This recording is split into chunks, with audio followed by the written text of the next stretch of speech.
देहरादून के डालनवाला क्षेत्र में 13 फरवरी 2026 को हुए चर्चित हत्या का उत्तराखंड एसटीएफ और देहरादून पुलिस की संयुक्त टीम ने खुलासा कर दिया है।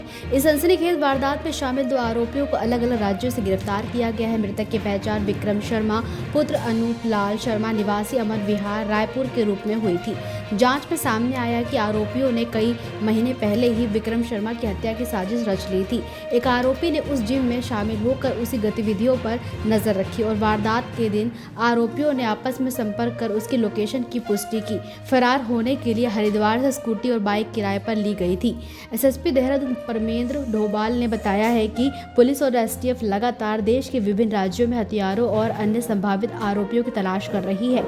अभी तक 2 अभियुक्तों को गिरफ्तार किया गया है और उनसे पूछताछ जारी है। घटनास्थल से एक स्कॉर्पियो गाड़ी भी बरामद की गई है। वरिष्ठ पुलिस अधीक्षक एसटीएफ अजय सिंह ने कहा कि आरोपियों तक सीसीटीवी फुटेज, सर्विलांस और तकनीकी साक्ष्यों के आधार पर पहुंचा गया है। पुलिस ने तत्काल कार्रवाई करते हुए गिरफ्तारी सुनिश्चित की है। दोनों आरोपियों पर 25-25 हजार रुपए का इनाम भी घोषित किया गया था। पुलिस के अनुसार मृतक का आपराधिक इतिहास भी रहा है और विभिन्न राज्यों से उसके खिलाफ मामले दर्ज थे। अब पुलिस पूरे नेटवर्क और संभावित अन्य आरोपियों की तलाश में जुटी है। इस खुलासे के बाद राजधानी में सुरक्षा व्यवस्था को लेकर पुलिस ने राहत की सांस ली है।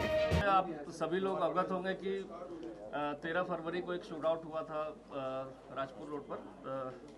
तो उसमें वहाँ पर एक व्यक्ति जिनकी डेथ हुई थी, विक्रम शर्मा जी उनका नाम था। और बाकी जो इसके बाद जो केस रजिस्टर्ड हुआ था, उनके परिवारजनों की तरफ से उनके फैमिली फ्रेंड ने केस रजिस्टर्ड कराया था। और चूंकि एक सनसनीखेज प्रकरण था, तो इसमें जो हमने प्राथमिक रूप से जो जानकारी करी, जो अभी तक हमारे पास भी आ चुकी है, तो इसमें सभी जितने भी इसमें मोस्टली लोग इन्वॉल्व थे, वो सभी को अभी हमने आइडेंटिफाई भी कर लिया है। और घटनाक्रम जो शुरू होता है उसमें करीब 10 बजे के करीब जो है दो व्यक्ति जो है पैदल सिल्वर सिटी मॉल को क्रॉस करके अंदर जाते हैं 9:45 बजे करीब। और एक मोटरसाइकिल जो बिना नंबर की थी, वो आरटीओ के आगे करीब जो है 200-300 मीटर आगे खड़ी थी, जिसका नंबर प्लेट नहीं था। तो ये घटनाक्रम जो उस समय हमें प्राथमिक रूप से पता चला था। और जब पुलिस की इस सूचना के आधार पर जब इस बिना नंबर की गाड़ी जो थी अपाचे, उसका जब हमने चेकिंग का प्रारंभ किया था, तो सहजधारा रोड के पास वो गाड़ी छोड़ के जो है दूसरी 2 गाड़ियों से जो हरिद्वार से जो आए थे, एक स्कूटी और एक मोटरसाइकिल थी जो रेंट पर ली गई थी, उससे जो है 3 अभियुक्त वहाँ से चले गए थे। क्योंकि ये मोटरसाइकिल हमारे लिए एक क्लू था कि उस मोटरसाइकिल को वहाँ से लेकर बदमाशों के द्वारा उसको किसी अन्य के द्वारा, जो उसमें नाम बताए जाएंगे करके, उसके द्वारा वहाँ से ले जाना था। लेकिन पुलिस पहले पहुँच गई वहाँ पर, तो गाड़ी पुलिस को मिल गई थी। उस गाड़ी के आधार पर जब उसका रजिस्ट्रेशन और सब चीज़ चेक की गई, तब हमें पता चला कि सबका कनेक्शन कहीं ना कहीं झारखंड प्रांत से है, चूँकि गाड़ी का रजिस्ट्रेशन भी जमशेदपुर के पास का था। जिस व्यक्ति के बारे में पता किया गया, वो हमारी टीम जब गई यहाँ से देहरादून से, तो पता चला वो उसका भी आपराधिक इतिहास है और वो मौके से अपने घर पर कभी कभी आता है, लेकिन घर पर है नहीं और घर से फरार है। इस पूरे घटनाक्रम के अगर पीछे जाते हैं, इस सारी चीज़ों पे जो हमारी टीमें जमशेदपुर गई और अन्य जगहों से जो जानकारी टीम द्वारा की गई, तो ये पूरा षड्यंत्र जो है 6 माह पूर्व सितंबर में प्रारंभ हुआ था। सितंबर में ही इनकी हत्या के लिए, विक्रम की जो है ये षड्यंत्र रचने के लिए अलग अलग टीमें जो है फॉर्म हो गई थी, जो झारखंड से और अन्य जगह से रिलेटेड थी। और सबसे पहला टारगेट था वो नोएडा का सेक्टर 78 ग्रेटर नोएडा में है, जहाँ 79 जहाँ पर एक फ्लैट किराए पर लिया गया था। ये फ्लैट किराए पर लेने के पीछे भी पर्पस यही था कि देहरादून से अप डाउन करना, क्योंकि देहरादून में पता था कि ये विक्रम कहीं यहाँ पर रहता है, तो इसलिए आसानी हो। साथ ही साथ 78 सेक्टर जो बगल का था ग्रेटर नोएडा का, वहाँ पर विक्रम का आना जाना था। तो कहानी सितंबर से स्टार्ट होती है वहाँ से, कि कभी अगर कोई मौका लगे तो पास में रेकी की जा सके और वहाँ पर इम्प्लीमेंट किया जाए। वहाँ पर 3 लड़कों ने वहाँ पर किराए पर कमरा लिया वहाँ पर, और लगभग सितंबर से वहाँ रहने लगे। इसका किराया भी 14-20 हज़ार रुपये पर मंथ का था। इसके बाद इस घटना को कारित करने के लिए, क्योंकि एग्जैक्ट सटीक सूचना भी चाहिए थी, तो इसके लिए जैसे ही इन लोगों को पता चला कि विक्रम द्वारा कभी बीच में जो सिल्वर सिटी मॉल है, वहाँ जिम में भी रेगुलर जाता नहीं था। अगर वो जिम में जाता था तो 1-2 दिन 3 दिन गया जिम, इसके बाद नहीं गया, क्योंकि उनका ज़्यादातर आना जाना जमशेदपुर था। जमशेदपुर, काशीपुर या अन्य जगहों पर बिजनेस के पॉइंट ऑफ व्यू से आना जाना था।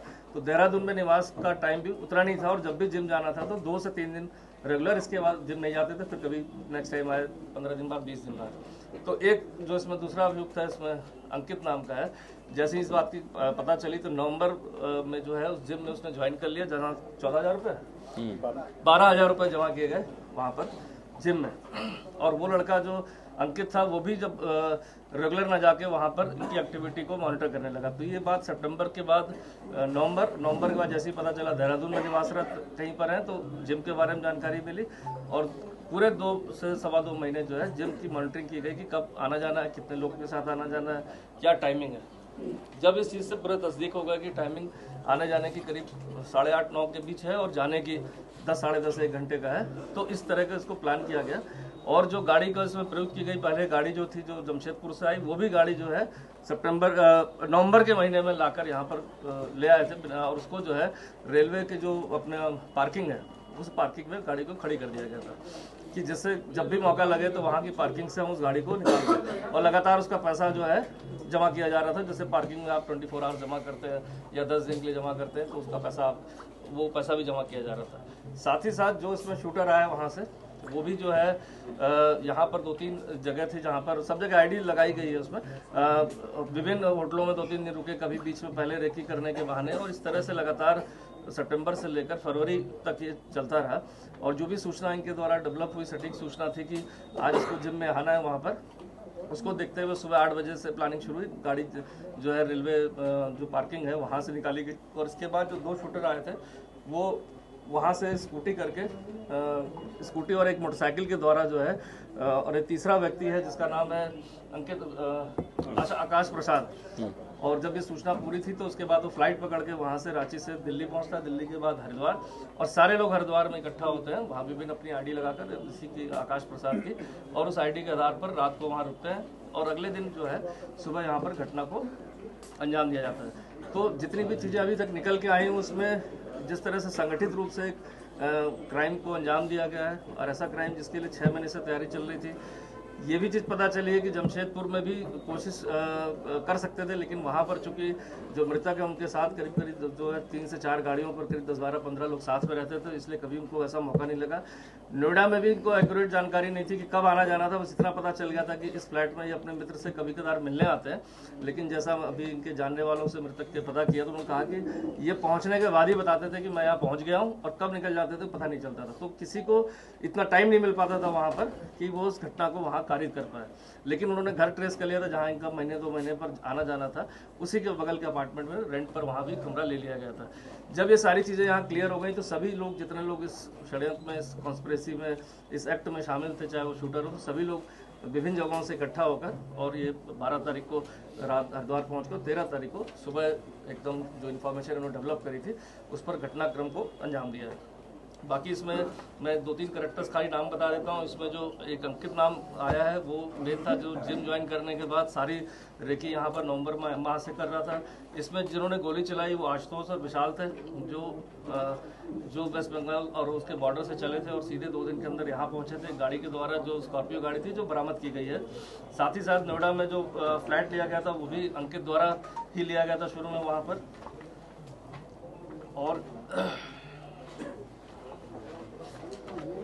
और इसमें आकाश प्रसाद आया, जो गाड़ी चलाने वाला था, जो मोटरसाइकिल से भागे थे, जो गाड़ी चला रहा था वो आकाश प्रसाद था, जिसकी हर जगह आईडी हरिद्वार में हो, चाहे वो स्कूटी और मोटरसाइकिल लेने में यूज़ हुई, आकाश प्रसाद था, जो रांची से दिल्ली पहुंचा था घटना के एक रात पहले ही। तो इस तरह से लेकर इसमें जो अभी गिरफ्तारी हुई है राजकुमार की, उसका बेटा यशराज इसमें शामिल है, वो फरार है। आकाश, विशाल, आशुतोष, अंकित और एक जितेंद्र साहू है जिसकी गाड़ी का प्रयोग हुआ था। अभी सारे लोग जो हैं, अभी 6 लोग अभी इसमें हमारे रडार पर हैं, जिसमें हमारी टीमें काम कर रही है। बाकी 2 लोग की गिरफ्तारी हुई, जिसमें एसएसपी साहब इसमें आपको डिटेल से बता। आपस में जो राइवलरी है वो एक महत्वपूर्ण रहा है, जिसमें मृतक विक्रम शर्मा जो यहाँ पर रह रहा था, लेकिन उसका ज़्यादातर वक्त जो जमशेदपुर या उसके आसपास की जो क्षेत्र हैं वहाँ पर उगाही में या अन्य क्षेत्रों में उसका लगातार दखल था। इसके साथ ही वहाँ के जो अन्य जो गैंग हैं उनके साथ भी उसके बीच की जो मनमुटाव की बात लगातार सामने आई है। इसी को आगे बढ़ाते हुए जो वहाँ के अन्य जो गैंग हैं उनके द्वारा इस पूरे घटना को कारित किया गया है, और जो भी इसमें अभियुक्त यहाँ पर आए हैं जिन्होंने घटना को अंजाम दिया है वो पूर्व में वहाँ जेल में रहे हैं, और जो वहाँ के महत्वपूर्ण गैंगस्टर्स हैं उनके लगातार वो संपर्क में रहे हैं, जिनके खिलाफ हम आगे शीघ्र ही बड़ी कार्रवाई करेंगे। तो यही एक अभी तक मोटिव आया है। इसमें उनको जिन भी लोगों ने सपोर्ट किया है उनको भी हम लोगों ने राउंड अप कर रहे हैं और जल्दी उनके खिलाफ भी कार्रवाई करेंगे। कह रहा हूँ, जब तक जिन लोगों के द्वारा ये घटना कारित की गई है, जब तक वो नहीं पकड़े जाएंगे, उनके स्तर से और चीज़ें नहीं आएंगी, तभी हम ऑफिशियली कुछ चीज़ कह पाएंगे। लेकिन हाँ, हमारे रडार में जो मुख्य अभियुक्तों में वो लोग भी शामिल हैं, जिसमें अखिलेश सिंह है, गणेश सिंह है, इस टाइप के जो गैंगस्टर वहाँ पर जो ऑपरेट कर रहे थे और जिनका मृतक के साथ जो विवाद भी चल रहा था, तो वो भी हम लोगों के रडार में रहेंगे। सर, ये जो अक्षत ठाकुर है, ये यूनिवर्सिटी गलगोटिया यूनिवर्सिटी है सर? देखिए, वो एक निजी, हाँ देखिए, एक निजी यूनिवर्सिटी में वो पढ़ाई कर रहा था, वो एक निजी विश्वविद्यालय में वो पढ़ रहा था। उसका नाम रिवील करना ठीक नहीं है, क्योंकि वो वहाँ पर एक फ्लैट लेके रह रहा था और निश्चित तौर पर उस फ्लैट के बारे में जैसे मेरे साथी ने, अजय ने आपको बताया है, लेकिन निश्चित तौर पे एक यूनिवर्सिटी पे वो पढ़ाई कर रहा है। डालनवाला क्षेत्र में मृतक विक्रम शर्मा की हत्या के बाद से लगातार देहरादून पुलिस और एसटीएफ इन हत्यारों की तलाश के लिए यहाँ से लगातार प्रयास कर रही थी और हमारी टीमें, विभिन्न टीमें जो बाहर निकली थी, जो यहाँ नोएडा, जमशेदपुर, अलग अलग जगह पे हम लोग काम कर रहे थे। इनके वेयरअबाउट्स को हम चेक कर रहे थे। इस बीच एक महत्वपूर्ण सफलता हमें हाथ मिली थी, जिसमें इसके जो इनको जो लॉजिस्टिक प्रोवाइड कराने वाले जो मुख्य आरोपी हैं, इसमें एक राजकुमार और मोहित, प्रभास उर्फ मोहित, इनके द्वारा इनको जो मदद दी गई है। इसके जो 6 अन्य अभियुक्त हैं जिन्होंने इस घटना को पूरा अंजाम दिया था, जिसमें अभिषेक, विशाल, अंकित और उनके साथीगण हैं, उनको पुलिस अभी तलाश कर रही है। इनको जो भी लॉजिस्टिक सपोर्ट करने में जो स्कॉर्पियो बरामद की गई है, साथ में जो यूपीआई आईडी से जो पैसे ट्रांसफ़र इनको किए गए थे, खासकर अंकित को जो इसकी पूरी रेकी में शामिल था, वो जिस अकाउंट से किए गए थे उनको भी हम लोगों ने ट्रेस आउट किया है। 2 अभियुक्तों को अभी अरेस्ट किया गया है, बाकी अभी टीमें हमारी बाहर हैं। लगातार हम लोग प्रयास कर रहे हैं और मैं ये दावा करता हूँ कि शीघ्र ही एसटीएफ और देहरादून पुलिस जो मुख्य आरोपी हैं उन तक पहुंचेगी और उसके पीछे जो भी कॉन्स्पिरेटर हैं उनके खिलाफ भी सख्त जो वैधानिक कार्रवाई हैं और जो हमारे गैंगस्टर एक्ट तक की कार्रवाई या जो हमारी संगठित अपराध के विरुद्ध देहरादून और उत्तराखंड पुलिस और एसटीएफ पुलिस लगातार काम करती रही है, इस पर हम लोग सख्त कार्रवाई करेंगे। राजनीति हो या क्रिकेट, देश विदेश की ब्रेकिंग हो या आपके मोहल्ले की बड़ी खबर, सब मिलेगा एक ही ऐप में, सबसे तेज और भरोसेमंद। अभी डाउनलोड करें दैनिक भास्कर डिजिटल।